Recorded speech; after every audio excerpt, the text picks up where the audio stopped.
بسم اللہ الرحمن الرحیم۔ ناظرین گرامی، چیتے اور اس عورت کے درمیان جو تعلق تھا، یقیناً اسے دیکھ کر شاید ہی کوئی ہو جو حیران ہوئے بغیر نہ رہ سکے۔ ناظرین، اکثر جنگلی جانوروں کو ہم بے حد خطرناک اور خونخوار سمجھتے ہیں۔ دوستو، اولگا نامی یہ لڑکی روس کے ایک چھوٹے سے شہر میں موجود چڑیا گھر میں کام کرتی تھی۔ ایک دن اس چڑیا گھر والوں نے ایک بہت بڑے چیتے کو خرید کر لایا، اور اس چیتے کو دیکھنے کی شوق شائقین کو تو تھی ہی، لیکن چڑیا گھر کے ملازمین جن کا یہ روزانہ کا کام تھا، وہ بھی اس چیتے کو دیکھنے کی دلی خواہش رکھتے تھے۔ لیکن ان کو بھلا کیا معلوم تھا کہ ان کی یہ خواہشات تاریک کوٹڑی کی نظر ہونے والی ہیں۔ جب اس چیتے کو چڑیا گھر میں موجود اس کے گھر میں چھوڑا گیا تو وہ اسی جگہ بیٹھ گیا، اور اگلی صبح تک یہ اسی جگہ پر ہی بیٹھا رہا۔ اس چیتے کے اس برتاؤ کو دیکھ کر چڑیا گھر کے ملازمین کو شک سا ہوا، لیکن انہوں نے سوچا کہ شاید یہ چیتا نئی جگہ آیا ہے، اس وجہ سے غصے میں ہے اور احتجاجاً اس جگہ سے نہیں اٹھ رہا۔ اس چیتے پر اب ماہرین نظر رکھنے لگے تھے، اور ان لوگوں کو یہ دیکھ کر بہت ہی زیادہ پریشانی ہوئی کہ یہ چیتا تو کھانے پینے سے بھی انکار کر چکا تھا۔ اس چیتے کی بگڑتی حالت دیکھ کر ان لوگوں نے جانوروں کے ایک ماہر ڈاکٹر کو کال کر دی، اور جانوروں کے ڈاکٹر نے اس کو چیک کرنے کے بعد بتایا کہ اس چیتے کی دل کی دھڑکن بہت ہی زیادہ تیز ہے، اور اس پر کسی وجہ سے سخت نمونیا کا حملہ بھی ہو چکا ہے۔ اس چیتے کی حالت کو دیکھ کر ڈاکٹرز کو اس کے بچنے کی کم ہی امید تھی، کیونکہ وہ کچھ کھاتا پیتا بھی نہیں تھا، اور اس وجہ سے کسی بھی طرح کی ادویات کے ذریعے اس کا علاج ممکن نہیں تھا۔ اولگا نامی اس لڑکی کو جب پتہ چلا تو اس سے رہا نہ گیا۔ اس نے اپنے باس سے ریکویسٹ کی کہ اگر آپ مجھے اجازت دیں تو میں اس کو کھانا کھلانے کے لیے اس کے پنجرے میں چلی جاؤں، لیکن سیفٹی کو مد نظر رکھتے ہوئے اس کی بات ماننے سے چڑیا گھر کے مینیجر نے انکار کر دیا۔ لیکن اولگا کو اس چیتے کی یہ حالت دیکھی نہیں جا رہی تھی۔ اولگا ایک دن چھپ کر اس چیتے کے پنجرے میں داخل ہو گئی۔ اس چیتے کے اندر ہمت تو نہیں تھی کہ وہ اس پر حملہ کرتا، لیکن پھر بھی ایک جنگلی خونخوار جانور سے خیر کی امید نہیں کی جا سکتی۔ اولگا نے اس چیتے کو کھانا ڈالا، لیکن اس نے حسب عادت انکار کر دیا۔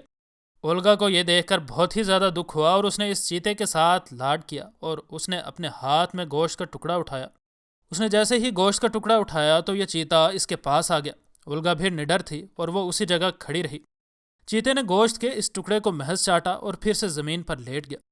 یہ بات اولگا کے لیے حوصلہ افزا تھی۔ اولگا اب اس گوشت کے ٹکڑے پر پانی میں دوائی گھول کر لگا دیتی، اور یہ چیتا اس کے ہاتھ میں موجود گوشت کے ٹکڑے کو چاٹ لیتا۔ دوائیوں نے اثر دکھانا شروع کیا اور یہ چیتا صحت مند ہونا شروع ہو گیا۔ رفتہ رفتہ اس چیتے کی صحت اس قدر بہتر ہو گئی کہ اب اس کو پہچاننا بھی مشکل ہو گیا تھا، اور اب یہ چیتا اولگا کے ساتھ اس قدر محبت کرتا نظر آتا تھا کہ اس کو دیکھ کر ایک عام گھریلو بلی اور ایک خونخوار جنگلی جانور میں فرق شاید ہی کوئی کر پائے۔ لیکن کسی بھی چیز کو اس دنیا میں دوام نہیں حاصل، اور ان دونوں کی یہ دوستی بھی ٹوٹ گئی۔ اس چڑیا گھر والوں کے پاس بجٹ بہت ہی کم ہو گیا، اور ان نے فیصلہ کیا کہ وہ اب اس چیتے کو مزید پال نہیں سکیں گے، کیونکہ اس چیتے کی خوراک پر اچھا خاصا خرچہ آتا تھا۔ ان لوگوں نے اس چیتے کو ایک سرکس میں بیچنے کا فیصلہ کیا، جہاں پر ان جانوروں کی زندگی ایک عذاب سے کم نہیں ہوتی۔ اولگا نے چڑیا گھر والوں کی بہت ہی زیادہ منتیں کی، لیکن ان نے اولگا کی ایک نہ مانی۔ جس دن اس چیتے کو لے کر جایا گیا اس دن اولگا سارا دن روتی رہی۔ یہ سرکس تھا بھی ایسا کہ ایک جگہ پر نہیں ہوتا تھا، اور اس سرکس والے شہر شہر گھوم کر اپنے کرتب دکھاتے تھے۔ اس وجہ سے بہت زیادہ ڈھونڈنے کے باوجود بھی اولگا کو یہ چیتا کہیں پر نہ مل سکا۔ ایک دن ایک سرکس والے اولگا کے شہر میں آئے تو اولگا نے ان سے پوچھا کہ کیا آپ کے سرکس میں کوئی چیتا بھی ہے؟ تو انہیں جواب دیا کہ ایک چیتا ہمارے پاس ہے تو صحیح، لیکن وہ آنکھوں سے اندھا ہے۔ اس چیتے کی کسی بیماری کی وجہ سے بینائی جا چکی تھی۔ اولگا کے اصرار پر ان لوگوں نے اس کو اس چیتے سے ملنے کی اجازت دے دی۔ اولگا اس کے کمرے میں داخل ہوئی تو یہ چیتا اپنی جگہ پر لیٹا رہا، لیکن جیسے ہی اولگا بولی تو یہ چیتا دوڑتا ہوا آیا اور اس کی ٹانگوں کے ساتھ لپٹ گیا۔ یہ چیتا اولگا کو پہچان گیا تھا اور اس کے ساتھ ایسے برتاؤ کر رہا تھا جیسے برسوں کے دوست آپس میں ملے ہوں۔ اب اولگا اس چیتے کو خود سے جدا نہیں ہونے دینا چاہتی تھی۔